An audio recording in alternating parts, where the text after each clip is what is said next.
It's the Metro on WDET. I'm Robyn Vincent. Step outside right now and you can feel it. The air is heavy and oppressive. The birds aren't darting around the way they normally do. They're sitting in the shade, beaks open, waiting it out. Even your dog is giving up, splayed out on the coolest patch of floor it can find. Everyone slows down in heat like this because moving only creates more of the one thing we're all struggling to shed, our own body heat. Nearly all of Michigan is under an extreme heat watch or warning for the next few days, and the heat index, what it actually feels like, is climbing past 105. In a heat wave, the right precautions keep people out of the emergency room. They save lives. My guest knows that emergency room well. Dr. Phillip Levy is an emergency physician and a professor at the Wayne State University School of Medicine. His research focuses on how heat strains the heart. He both treats and studies heat emergencies. Dr. Levy, thank you for being here. It's my pleasure to be back on the Metro. So first, forecasters say the heat index will hit 105 and up today through Thursday. I want to start with the basics. What's the difference between the temperature on the thermometer and the heat index? That's a great question, and an important one, because you might look on your phone and see the temperatures 88 degrees, but you go outside and it feels a lot hotter. And so the heat index is a representation of what your body's actually experiencing. And some of that may be due to things like humidity, things like hot air blowing in, and just the inability for the environment we're in to sort of dissipate some of that heat, right? As the sun's beating down on a hot asphalt or concrete environments, that actually is pushing more heat up out of the ground. So it's not just the temperature in the air, but it's all the other things that contribute to what we feel as the temperature. And I hear you talking about hot asphalt, and I think about the importance of trees. Yes, absolutely. And then that makes me think about equity and the ways that certain people are going to feel this heat more than others. We're going to get into that. But I do want to stay on heat in the body for a minute. When it's this humid, our sweat doesn't evaporate. So we lose our main way of cooling down. Do I have that right? You do have that right. So if sweating isn't doing the job, how does a person actually cool off? Well, prevention is really important, so don't put yourself in a circumstance where you're going to experience excessive heat. So if you have to be outside, right, limit some of the activity that you're doing so you're not generating more heat from your body. That was kind of mentioned initially at the top of the segment, right? And the other side of it, too, is be prepared, be smart. We may need to wear certain clothing for certain things we do in our activities and certain job functions, but let's have the ability to take off layers. Let's have the ability to cool our bodies down as much as possible. And if sweat is not being absorbed, you could still pour cool water on yourself. You can do things, a cool towel around your neck, that can help drop your body temperature, even if the sweat is not being drawn off your body by the air. Of course, some people are more vulnerable to excessive heat than others. Talk about that. Yeah, so we'll start with children because everybody loves children, right? And so children's body surface areas, they have more surface area than mass, right? Because they have more skin, they have less, body tissue. And that means they're going to absorb more heat and have less mechanism to dissipate that heat from their body. They don't make sweat the way adults do. They also don't know that they're getting hot and that it's abnormal. And so children may be running around outside, sweating a little bit, absorbing all this heat, coming in bright red-faced, and you touch their forehead and they're feeling really warm. We have to monitor for them and make sure as parents and others in the community that we're just keeping an eye on these kids and making sure there's breaks and there's water being drunk and there's things that are occurring where kids can cool off. There are places they can go, splash pads, whatnot. There's cooling centers and whatnot. But the other side of the coin, the elderly are at particular risk. Some of that is due to cognition that changes over time. Some older individuals may not be able to articulate or say that they're feeling excessively warm. A lot of folks are on medications. If they have things like heart failure or whatnot, they might be on a diuretic, a pill that draws water out of their body. And so they're already at a little bit of a dehydrated deficit, and they have to drink a little bit more water. Some other things too, people who are on medications like antidepressants or potentially antipsychotics, those groups of medications affect your body's ability to temperature regulate. And then finally, things that we may not be on regularly, but we may take intermittently, things like Benadryl or medications like antihistamines decrease the body's ability to produce sweat. So all of these things kind of matter, but I think the two most vulnerable populations are the children and elderly, and we should all be aware of these circumstances and looking out for them. So this means checking on your neighbors if you can, and making some of those connections with folks that maybe you haven't made before. Now is a great time to do that. I mean, I'm thinking about people who can't cool their homes or can't afford to run the unit they have. How long is too long before you have to get to somewhere cooler?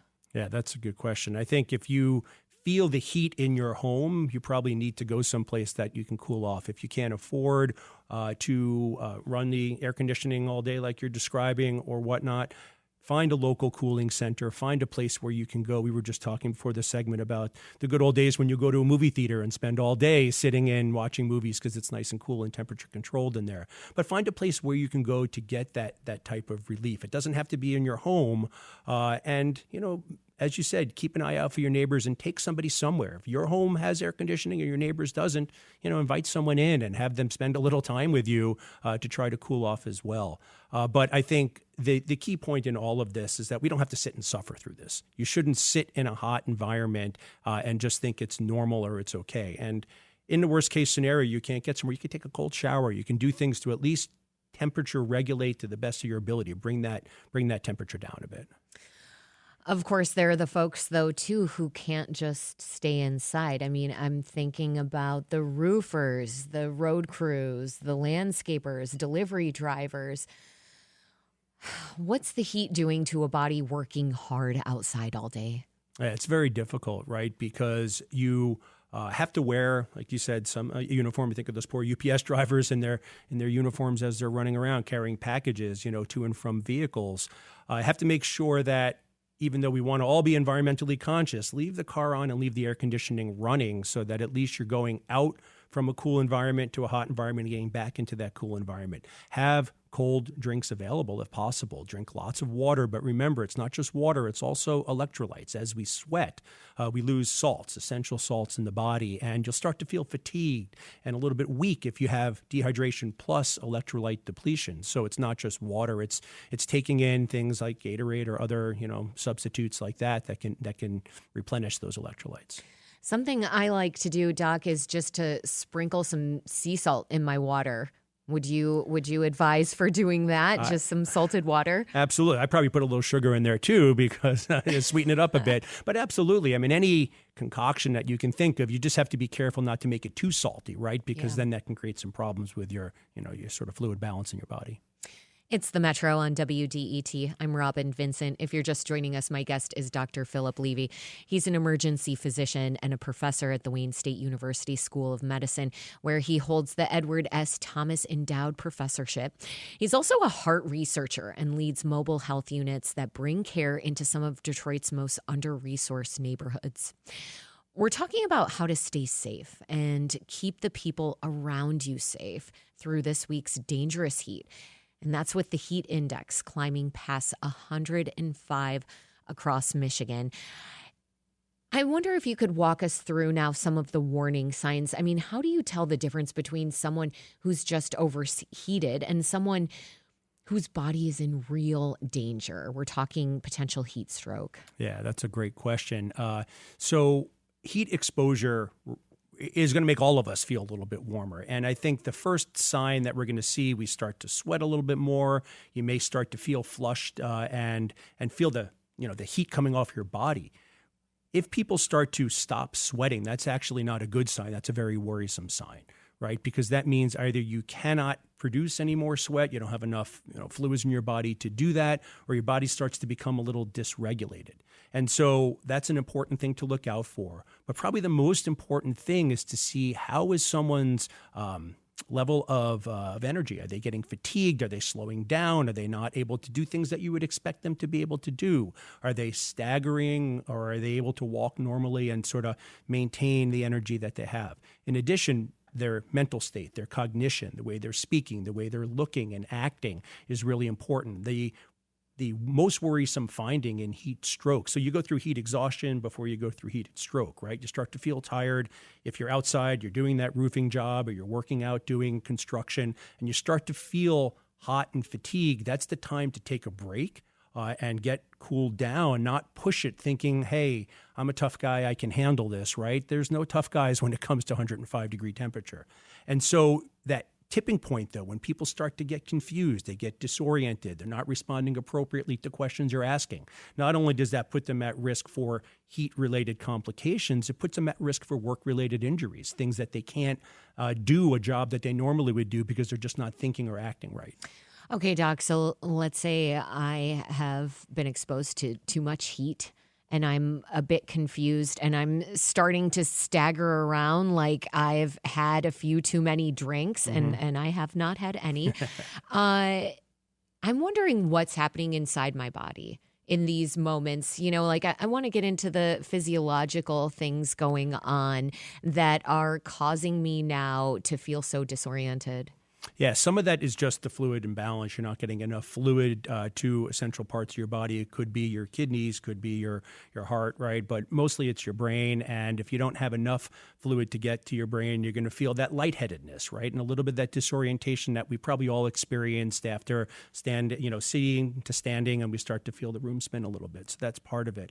Part of it also is that as the body's temperature rises, some of the normal physiologic processes, the way substances like enzymes are produced and stop working that same way. And so we can't do things like make sugars or process sugars the way we would. We can't get energy to vital organs.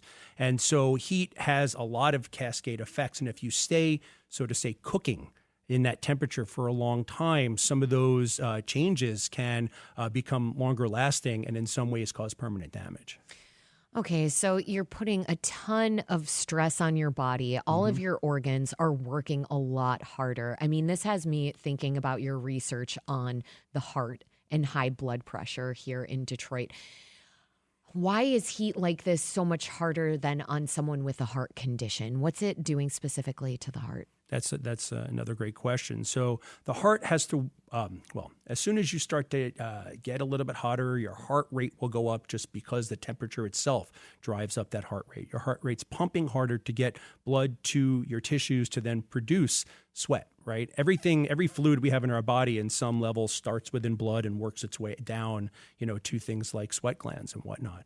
And your heart has to pump harder because now it's not only pumping blood to muscles, it's pumping blood to muscles and tissues that are then going to lead to sweat. And as you start to sweat and you become a little bit volume depleted or dehydrated, the heart pumps harder and keeps working because it wants to get enough blood to the brain. It wants to get enough blood to your muscles so that you keep doing that work function or whatever it is you're doing. If you have a heart condition, right, and most heart conditions that we see in this country worldwide trace back to things like high blood pressure and diabetes. If you have a heart condition, your heart may not be able to compensate. It may not be able to increase rate. It may not be able to pump hard enough. And that can lead you down the road of having heart complications. Worst case scenario, it could lead to heart attacks or even strokes, right? Because the vital tissues, the blood vessels in your heart or your brain are just not getting enough blood flow.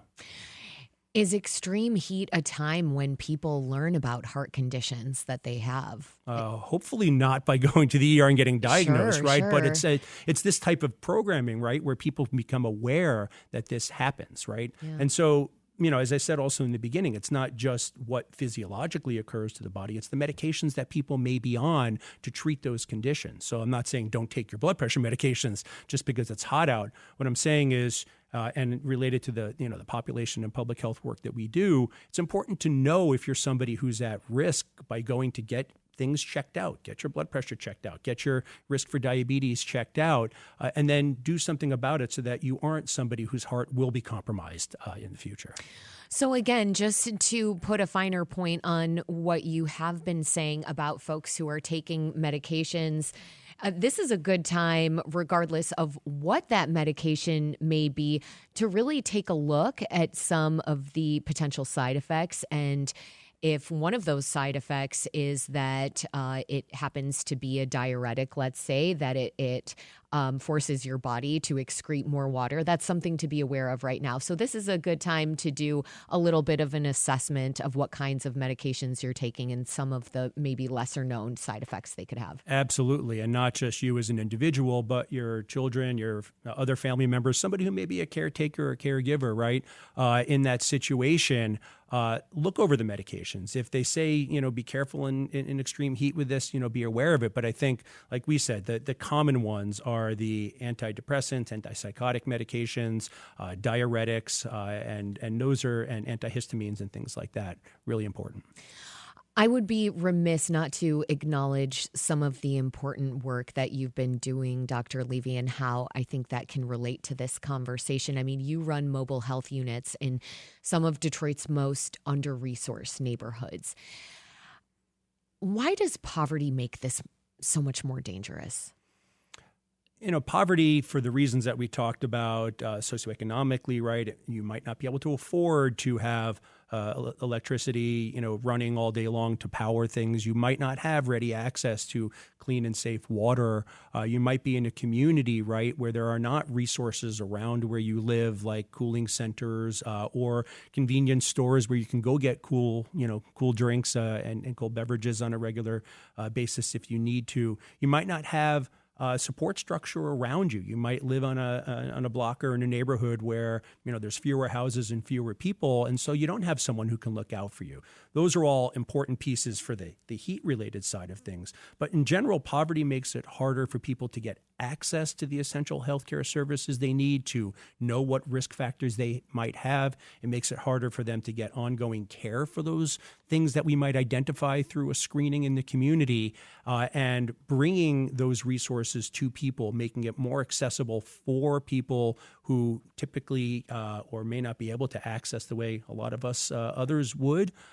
It helps to level the playing field a little bit, and it helps to give people that opportunity just to to take control of some of this. And of course, at the center of all of this is climate change.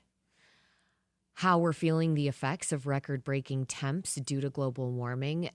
It has me wondering how your work, I mean, the work that you just mentioned, and then work just overall as an emergency physician has changed because of this, because of climate change. Yeah, it's really interesting. When I trained in emergency medicine more than 20 years ago, we talked about climate change, but not from the medical perspective. And we didn't talk about things that might happen as a result of climate change, not just the way it affects us as human beings as temperatures rise, but how does it affect things like ocean and the glaciers and things that were there forever and serve to actually be kind of like an icebox for the planet, right? Things that, cool things down. As the sun, continues to beat down on these things, as the temperatures continue to rise, you end up with risk for rising, ocean water levels. You run the risk for flooding in different areas. Flooding brings a whole bunch of other catastrophes with it, including, diarrheal illness and things like that. And so there are downstream consequences from rising temperatures that can have deleterious effects, including things like algal blooms. And I'm not talking about the reflecting pool. I'm talking about things that might occur, in the ocean, because as the temperatures rise, it creates an environment for these other organisms that are potentially detrimental to flourish. So climate change has introduced a whole new set of concerns when it comes to emergency medicine. And we know this isn't a freak event. This is a trend. You see who it sends to the hospital. So I guess I'm wondering, is Detroit prepared for this summer? That's a good question. I know that Mayor Sheffield's been doing all she can to make sure that people have access to cooling centers. I know that Wayne County in general is providing access in different points. Sometimes these locations may be a little more atypical than what you might think is a community resource, but it's important to know where these things are available. But know this, if you are experiencing a heat emergency, there is no better team to help you to take care of that than the Detroit EMS and bring you to an emergency department where at the worst case scenario, you can just come sit in the lobby of the emergency department and cool off. It's always well temperature controlled in all of our emergency departments. And so don't be afraid to access the resources that exist in the system now. But I do believe the city is pretty well prepared for this. There is opportunities too where people can go, down to Belle Isle, get into the Detroit River if they want to. I've been in there before. It's nice and cool temperatures. There are opportunities to do that too. But I think most people need to know that they have an active role to play in these rising temperatures, that they shouldn't just sit back and wait for something bad to happen. Be proactive, find those cool places, find opportunities that you can be somewhere where if you get hot, you can cool down pretty quickly. What's one thing we could do, though, to prepare better, would you say, in an ideal world? What would you like to see us doing here in Metro Detroit? And I'm talking more broadly, as a city, as a region, as a society. I think as a society, we have to keep in mind we are all our brothers and sisters keepers and that we're all in this together. And someone's suffering is all of our suffering. And so we need to create circumstances and environments for governments, municipalities, however you want to think about it, to create opportunities for people to be healthier for longer periods of time. That's one of the big efforts that we're trying to do with the mobile program, make sure that we are in the communities, that we remove barriers like transportation and access to those essential resources for screenings. But then when it comes to things like heat emergencies and whatnot, making sure that we're doing all we can to provide for those who can't provide for themselves. Dr. Phillip Levy is an emergency physician and a professor at the Wayne State University School of Medicine. Doc, thanks so much. Thank you.